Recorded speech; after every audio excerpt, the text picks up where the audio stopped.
नमस्कार, मेरा नाम डॉक्टर सुवर्चला है। जीवा फर्टिलिटी सेंटर्स में साइंटिफिक डायरेक्टर हूँ। कभी कभी इनफर्टिलिटी ट्रीटमेंट के दौरान एक साइकिल कैंसिल किया जा सकता है। ट्रीटमेंट के लिए जब जाते हैं, ट्रीटमेंट के बीच में भी कैंसिल किया जाता है, ये कह के कि आपका एंडोमेट्रियम, गर्भ का जो लाइनिंग है वो बहुत पतला है या थिन है। इसके लिए वो साइकिल में अगर आप ट्राई नहीं करेंगे तो अच्छा रहेगा, क्योंकि अगर आप ट्राई करेंगे तो चांस ऑफ सक्सेस, प्रेगनेंसी के चांसेस कम रहेंगे कहा जाता है। तो ये थिन एंडोमेट्रियम क्या होता है, क्यों होता है, इसके सिम्टम्स क्या है, ट्रीटमेंट ऑप्शंस क्या है, समझने की कोशिश करेंगे हम। तो एंडोमेट्रियम क्या है? गर्भ के अंदर का जो लाइनिंग होता है उसे एंडोमेट्रियम कहा जाता है। और यही जो लेयर है, एक लेयर तैयार होता है, वो लेयर हर पीरियड में बाहर आ जाता है जब प्रेगनेंसी नहीं होता है। तो यही लेयर पे अगर प्रेगनेंसी आना है तो एम्ब्रियो भी वहीं पे चिपकता है और प्रेगनेंसी कैरी फॉरवर्ड होता है। तो ये एंडोमेट्रियम कितना इंपॉर्टेंट है आप जान सकते हैं। थिन एंडोमेट्रियम उसे कहा जाता है जो 7 मिलीमीटर के से भी कम होता है। जब एम्ब्रियो वहां पहुंचता है और 7 मिलीमीटर से भी कम लाइनिंग थिकनेस हो तो उसे थिन एंडोमेट्रियम कहा जाता है। बहुत सारे कारण हो सकते हैं, पहले हम उसके कारण समझने की कोशिश करेंगे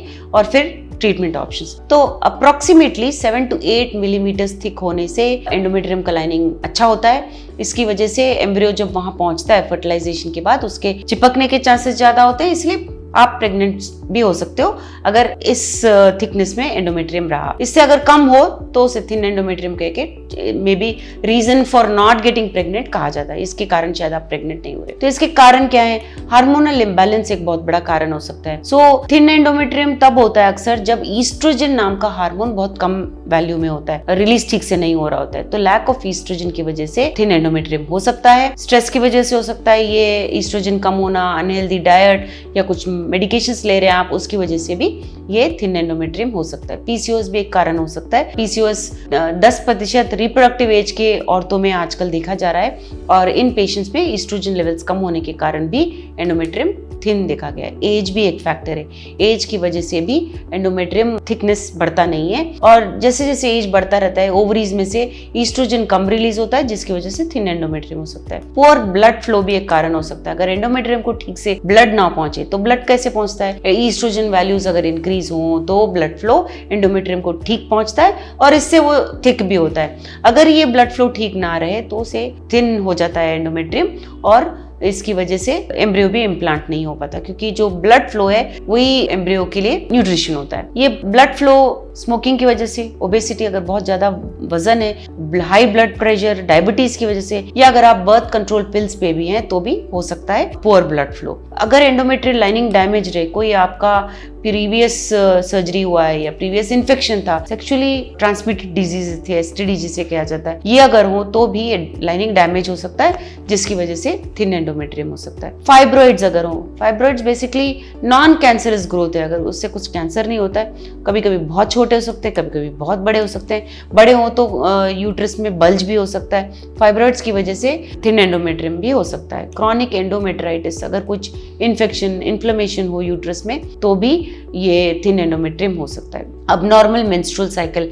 अगर ठीक से पीरियड्स ना हो, अगर ओव्यूलेशन ठीक से ना हो, हार्मोनल इम्बैलेंसेस हो तो भी थिन एंडोमेट्रियम हो सकता है। तो सिम्टम्स क्या है इसके? अभी कॉजेज जब आप सुन लिए हो तो आप सिम्टम्स भी समझ सकते हो। अगर इरेगुलर और लाइट पीरियड्स हो तो थिन एंडोमेट्रियम हो सकता है। इनफर्टिलिटी भी एक सिम्टम है, क्योंकि प्रेगनेंसी नहीं आ रहा होता है तो इनफर्टिलिटी भी एक सिम्टम है। और पीरियड्स के दौरान अगर ठीक से ब्लीडिंग ना हो तो भी थिन एंडोमेट्रियम हो सकता है। तो सिम्टम्स बहुत सारे हैं अगर हम ठीक से जान पाए, लेकिन कभी कभी सिम्टम्स के बिना भी थिन एंडोमेट्रियम आपको पता भी नहीं चलेगा। इसका ट्रीटमेंट ऑप्शन क्या है? सो एंडोमेट्रियम मैंने कहा सबसे इनर मोस्ट लेयर होता है और ये बहुत इंपॉर्टेंट होता है, क्रूशियल होता है मेंस्ट्रुअल साइकिल के लिए क्या या प्रेगनेंसी के लिए क्या। तो इसके ट्रीटमेंट ऑप्शंस होते हैं थिन एंडोमेट्रियम जानने के लिए। हिस्ट्रोस्कोपी सबसे अच्छा, ऑफकोर्स स्कैन में पता चलता है कि शायद थिन एंडोमेट्रियम है, लेकिन अगर हम हिस्ट्रोस्कोपी करेंगे तो सर्जन को पता चलेगा कि यूट्रस कैविटी में क्या कोई एंडोमेट्रियल कंडीशंस हैं, जैसे एडेशंस रहे या फाइब्रॉइड्स रहे, एंडोमेट्राइटिस, कोई इन्फेक्शन हो,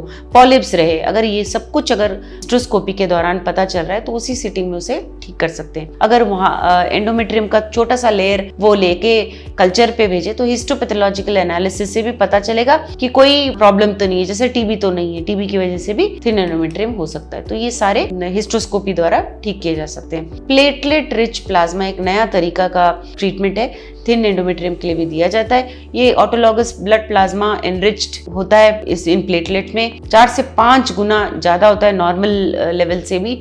और इसकी वजह से जब आप गर्भ में ये प्लेटलेट्स डालेंगे तो प्रोलिफरेशन, रीजनरेशन, जो एंडोमेट्रियल सेल्स हैं वो जल्दी से डिवाइड होते हैं, जिससे एंडोमेट्रियल ग्रोथ होता है और इसका थिकनेस बढ़ता है। ईस्ट्रोजन थेरेपी, मैंने कहा था ईस्ट्रोजन अगर कम हो तो थिन एंडोमेट्रियम हो सकता है। तो ईस्ट्रोजन अगर बाहर से टैबलेट्स के तौर से, इंजेक्शंस, पैचेस की तरह दिए जाए तो भी हेल्पफुल हो सकता है, स्पेशली पेरीमेनोपॉजल, मेनोपॉज के पास हो, आप प्रेगनेंसी के लिए कोशिश करो, एडवांस स्टेज हो, 44-45 की तरह हो, तो भी ये ईस्ट्रोजन थेरेपी लेने पे, या अगर एज कम हो लेकिन फिर भी ईस्ट्रोजन कम हो तो भी ये ट्रीटमेंट ऑप्शन काम कर सकता है। इसके बारे में और जानकारी के लिए अवश्य जीवा फर्टिलिटी सेंटर्स आइए। धन्यवाद। हमने इस वीडियो को बनाने में बहुत मेहनत की है, ज़रूर हमें सब्सक्राइब और लाइक कीजिए। Thank you.